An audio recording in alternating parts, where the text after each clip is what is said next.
자, 하나님 말씀 봅니다. 신약성경 로마서 6장 17절에서 18절입니다. 신약성경 247쪽 로마서 6장 17절에서 18절.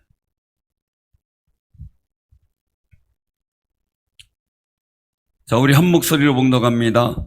하나님께 감사하리로다. 너희가 본래 죄의 종이더니 너희에게 전하여 준 바 교훈의 본을 마음으로 순종하여 죄로부터 해방되어 의에게 종이 되었느니라.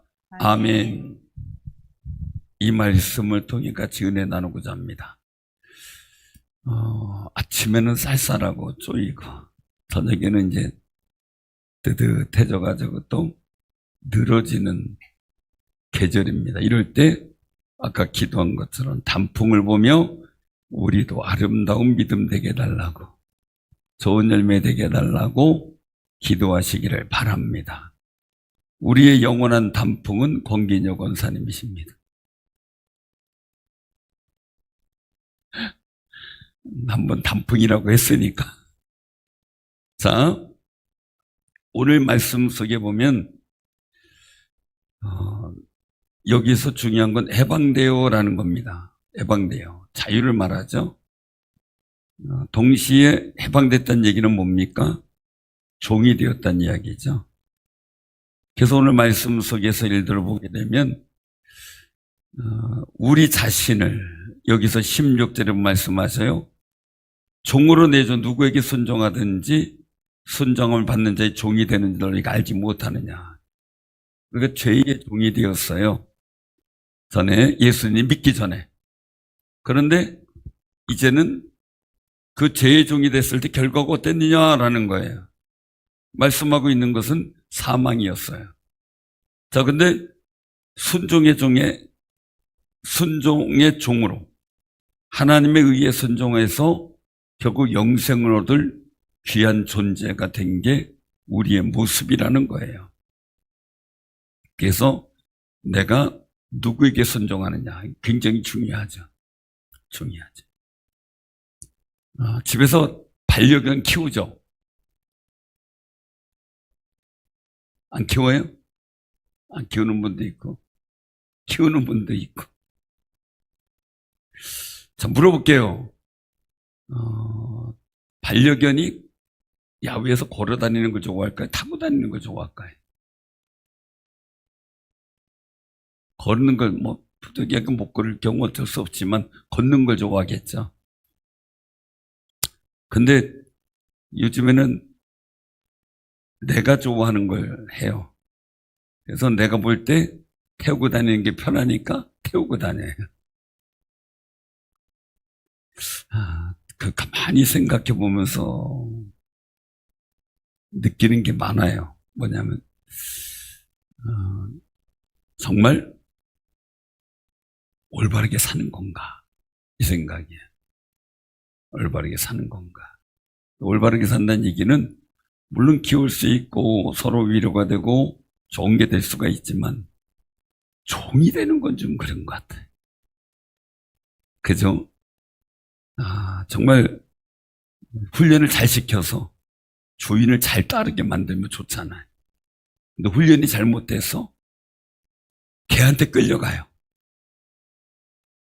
그 문제죠.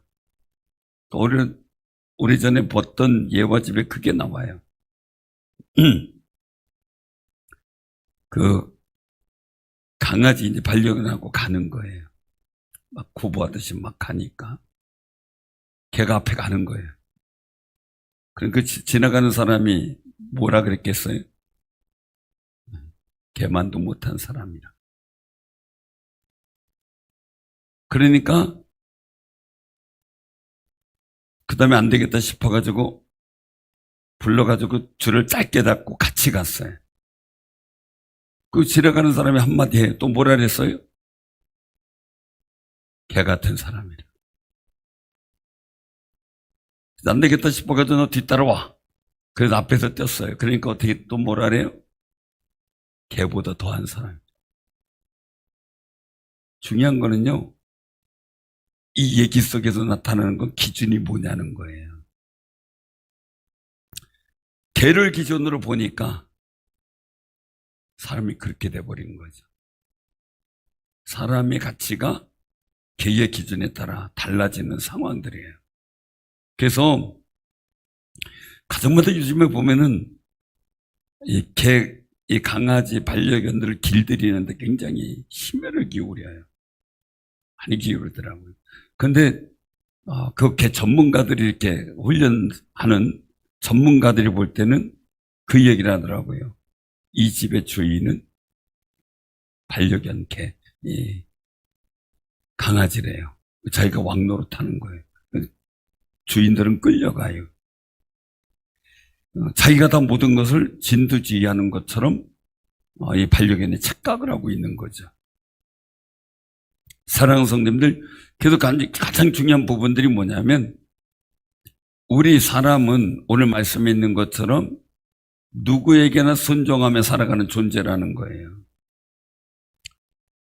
우리는 그럴 수밖에 없는 여건인 거예요. 근데 강아지가 반려견이 내 말보다 다른 사람 말을 더 잘 들어. 그럼 어떻게 돼요? 주인 말을 안 듣고 다른 사람 말을 더 잘 따라. 그럼 어떻게 해야 돼요? 보내줘요? 가라 그래요, 그냥? 그 진도가 대단하다는 게요. 우리 아는 목사님이 진도 순종을 키웠어요. 족보까지 있는 거를. 키우다 보니까 교회에서 못 키우겠어가지고 할 수 없이 다른 사람을 줬대요. 키우라고. 근데 이 분이 이제 키우는 분이 잘 관리했으면 모르는데 아니면 상황을 얘기를 하든지 일주일 있다가 연락이 왔는데 한 달이네, 한 달 있다가 연락이 왔는데 걔가 죽게 생겼다는 거예요.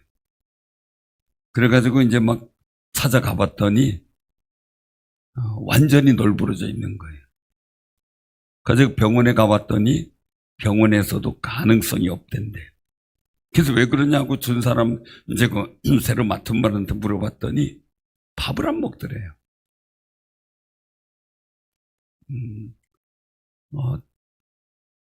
그걸 보고 너무 나 친장 얘기하지 그랬냐 그랬더니 아니 그냥 먹겠지 하고 기다리다 보니까 한 달이 됐고 얘가 영양실조로 굶어 죽는 거예요.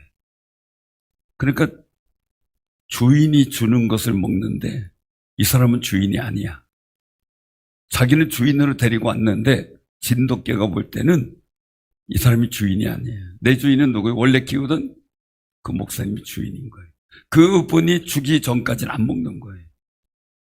그 진도의 그 순종의 어떤 충성도랄까 아니면 신뢰랄까요? 이런 부분이 그 정도래요. 그래서 굶어 죽은 그 진도를 보면서 너무 안타까웠다. 진작에 알았으면 하는 거예요. 그러니까 가장 중요한 것은 우리가 어디든 강아지든 뭐든 어디 순종하게 돼 있는 게 우리 삶의 모습이에요. 그래서 다스림의 권세라고 하는 것은 다스린다는 얘기는 순종의 일들이 있다는 거죠. 그래서 오늘 말씀 속에 보면 죄의 종일 때 결과는 사망이었고 의의 순종할 때 결과는 영생이었어요.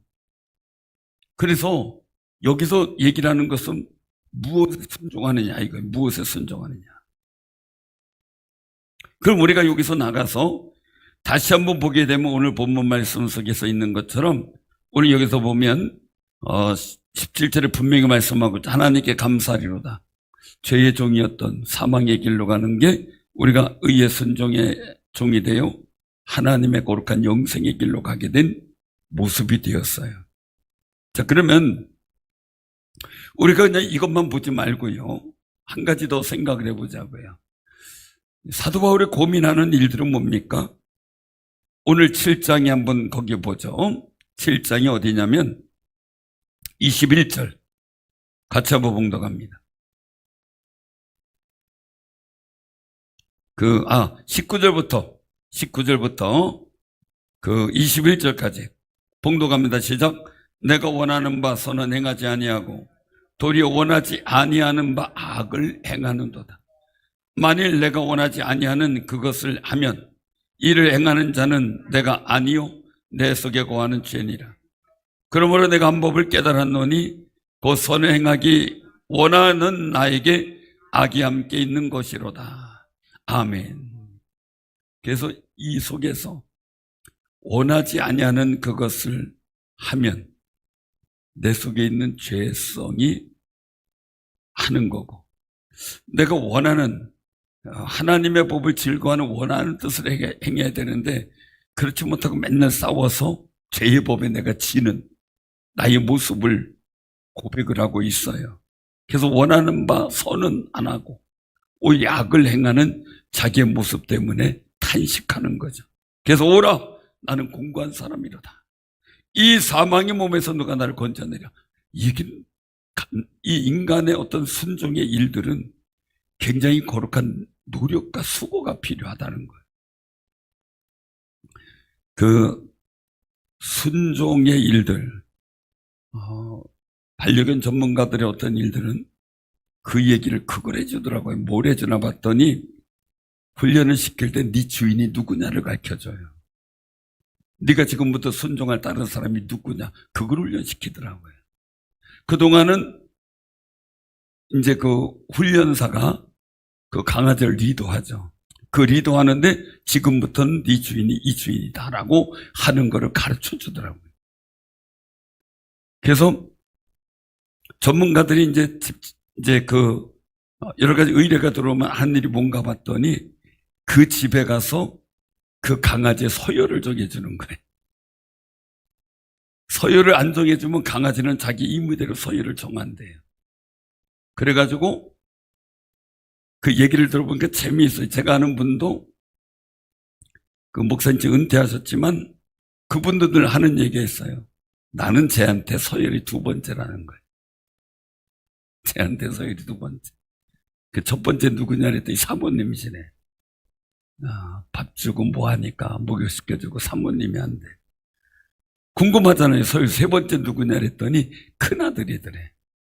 서열 세 번째. 아들이 둘이 있어요. 근데 이제 물었어요. 그럼 또 궁금하잖아요. 네 번째가 누군지. 그 네 번째가 누구냐 그랬더니 강아지 자기래요.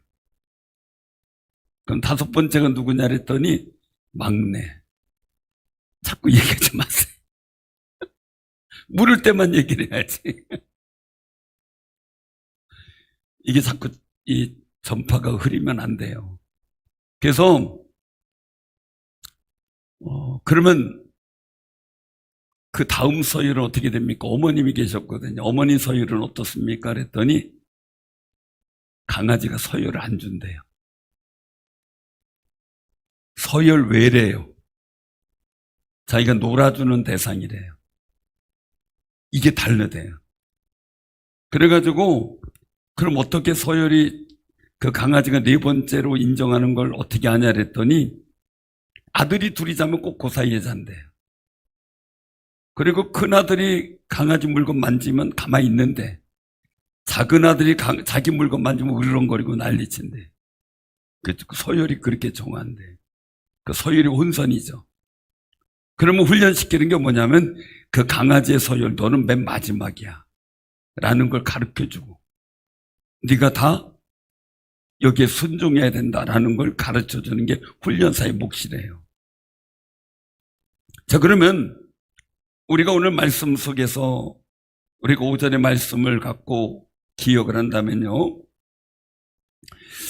오늘 많은 사람들이 과거의 제2의 감정, 세상의 두려움에 순종하고 살았어요. 그런데 이제 우리가 순종해야 될 분이 누구예요? 하나님이에요. 하나님 말씀에 내가 순종한다는 것이 분명해져야 돼요. 그러면 우리가 예수를 믿는 사람에게 주어지는 서열이 있어요. 그것이 바로 하나님의 아들이라는 거예요.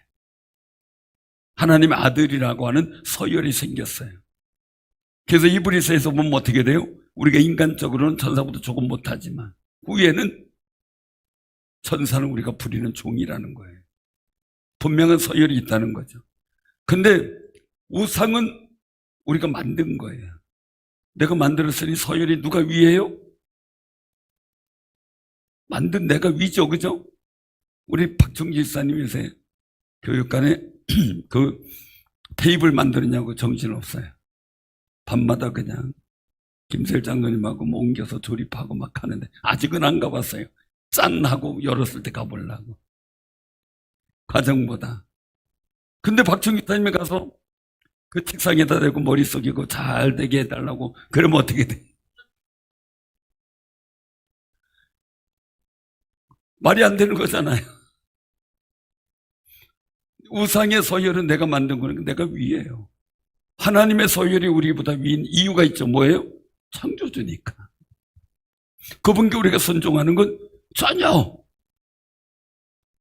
어떤 일도 속에 자존심 상하는 것도 아니고 격이 어긋나는 것도 아니고 당연한 거예요. 당연한 것. 그래서 그 얘기를 하더라고요. 강아지가 막무가내요. 아무나 물어뜯겨요.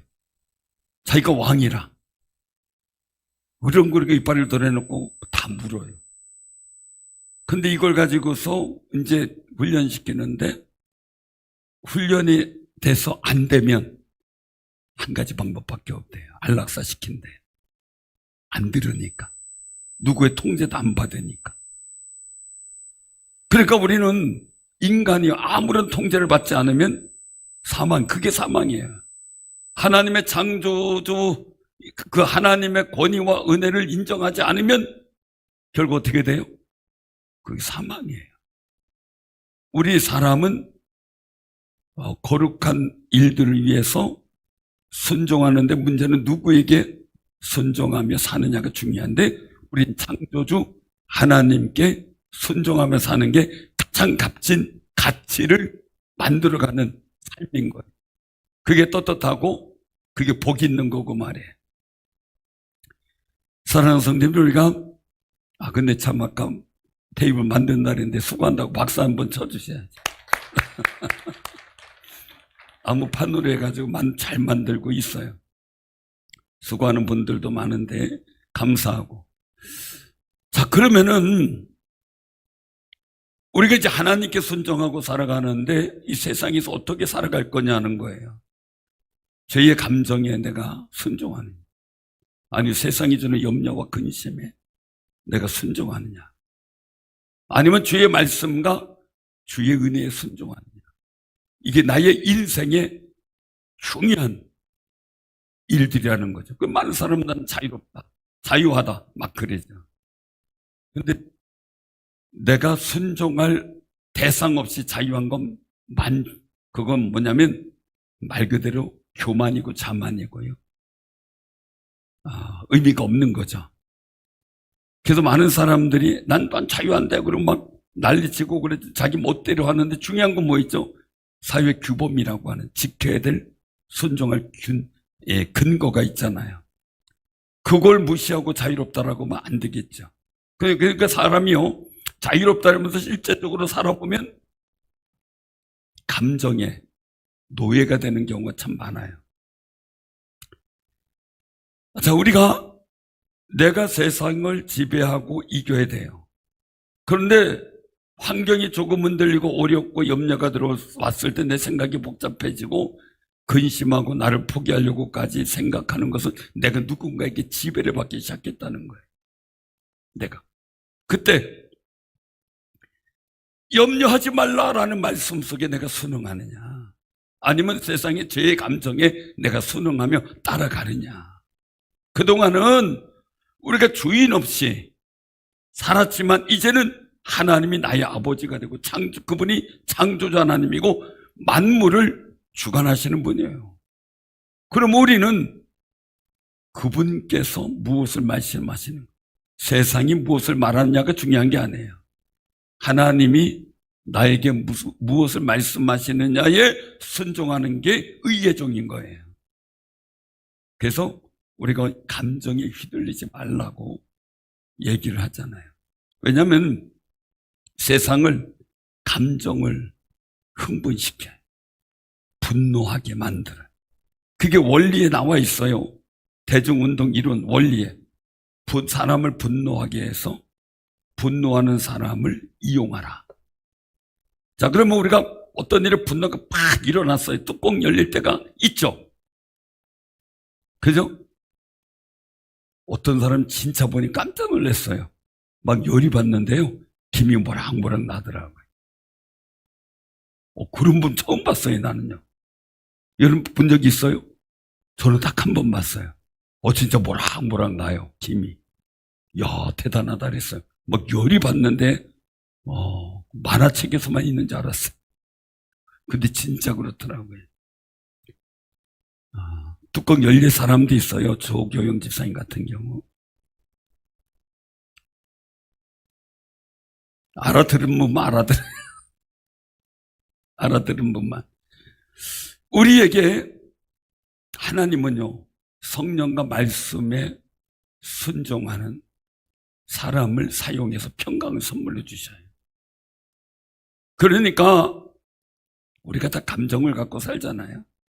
기쁨과 슬픔, 평안과 두려움, 감사와 근심, 우리 삶의 리듬을 만들어가는 감정이라는 것은 어떻게 보면 하나님의 선물이기도 해요. 그런데 감정은 변덕스러워요.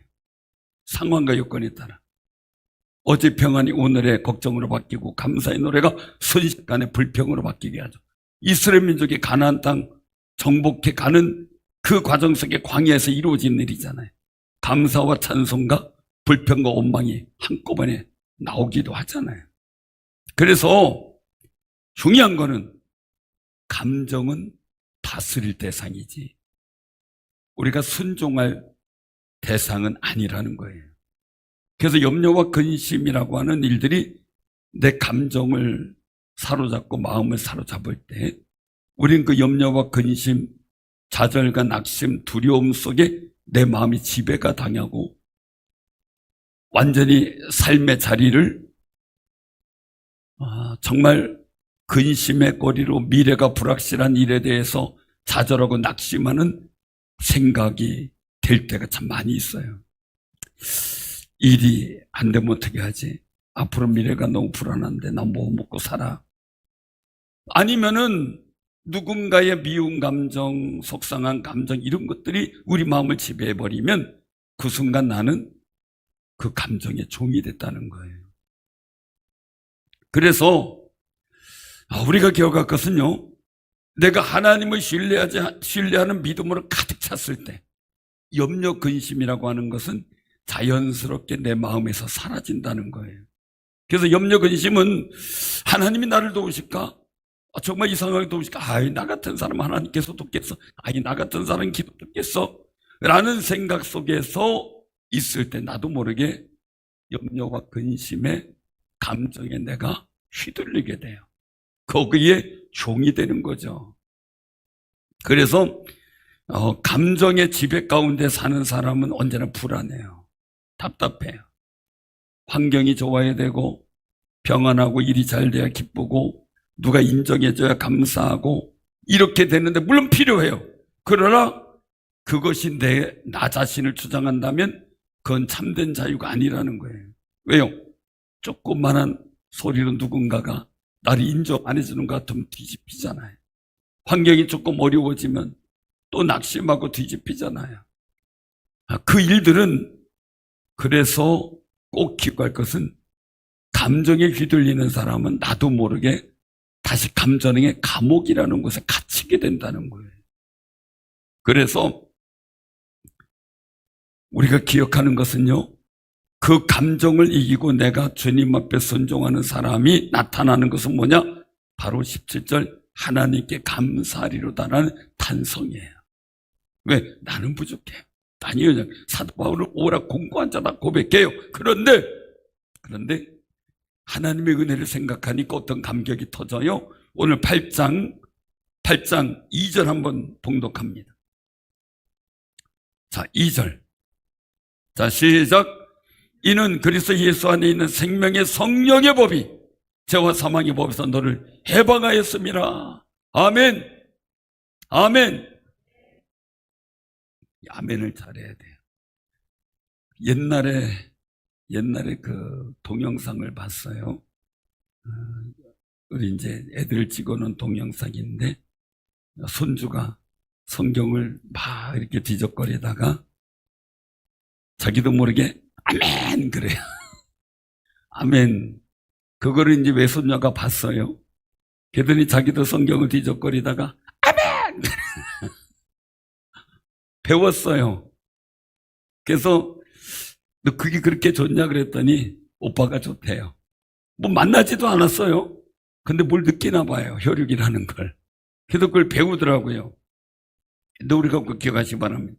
정말 이 사도 바울이 생명의 성령의 죄와 사망의 법에서 너를 해방하였다 라는 이 고백은요, 감격적고, 왜? 내 감정, 정말 제 감정, 한제째 하나님의 의를 이루고자 하는 마음을 사로잡아서 꺾어버리려고 하는 그 감정, 그것을 이길 수 있는 힘, 성령의 법.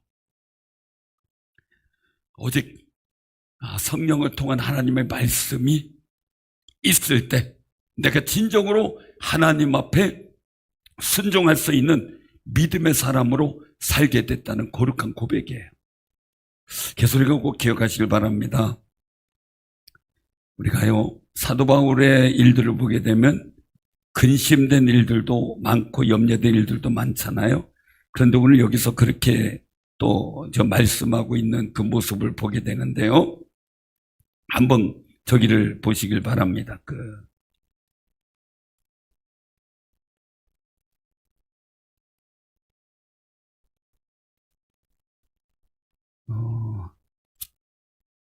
갑자기 지금 제가 혼돈이 된 게 있어가지고요. 자, 우리 그 로마서 같은 데를 보겠습니다.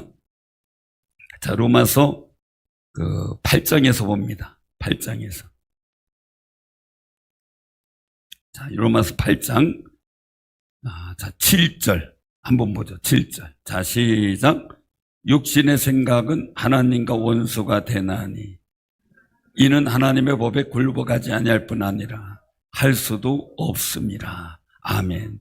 육신에 있는 자를 하나님 기쁘시게 할 수 없다는 거예요. 그래서 감정적 순종자, 즉 감정의 종이 되면 결코 하나님 앞에 온전한 하나님을 기쁘시게 하는 일을 할 수 없는 존재가 됨을 말씀하고 있어요. 그래서 사도 바울은 이 감격 속에 그게 고백하는 게 뭡니까? 자기가 힘들고 어려워도 낙심하고 못된 상황이 돼도 자기는 일체의 비결을 배웠다. 어떤 평강을 누리는 방법. 그리고 내가 하나님의 종이 되는 방법. 거기에 정말 최선을 다할 자신이 생겼다라는 거예요. 사랑하는 성도님들, 오늘 우리가 이 말씀 보면서 다시 한번 내가 기억할 것은 나는 누구의 종인가라는 거예요. 사도 바울은 감옥에서도 감사했고 고난 속에서도 찬양했고 자유 환경, 편안한 환경이 아니라 어떤 상황에서도 나는 하나님께 순종하고 주의 말씀과 성령의 법에 순종하기 위해서 기뻐하기도 하고 감사하기도 하고 그리고 또 넓은 마음으로 모든 것을 포용하는 관용의 마음도 보였다는 거예요. 그래서 기억할 것은요, 염려, 근심은 감정입니다. 그러나 믿음은 내 의지적 행동적, 하나님 말씀을 믿고자 하는 의지적 행동에서 나오는데, 감사도 마찬가지로 감정이 아니라 믿음의 의지적 선택이 있을 때 감사가 돼. 나는 염려를 선택하는 게 아니라 나는 감사를 선택하겠다.